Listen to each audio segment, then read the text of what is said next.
Чувствате ли се уморени, въпреки че сте прекарали часове в леглото?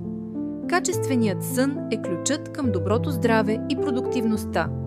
Днес ще ви разкрием най-ефективните тактики за дълбок и възстановяващ сън. Създайте подходяща атмосфера за сън. Вашата спалня трябва да бъде вашето убежище за почивка. Поддържайте температурата комфортна, минимизирайте светлината и шумовете и инвестирайте в удобен матрак и възглавница.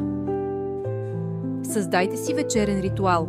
Избягвайте електронните устройства поне час преди сън.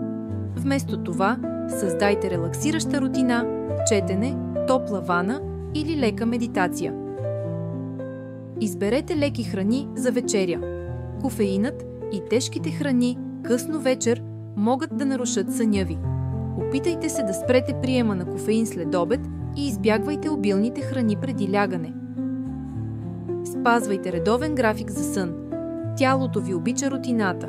Опитайте се да си лягате и ставате по едно и също време всеки ден, дори през почивните дни. Намалете стреса и тревожността. Ако умът ви е натоварен с мисли, водете дневник или практикувайте техники за релаксация, като дълбоко дишане и медитация. Сънят е основата на вашето благополучие. Приложете тези тактики и ще усетите разликата.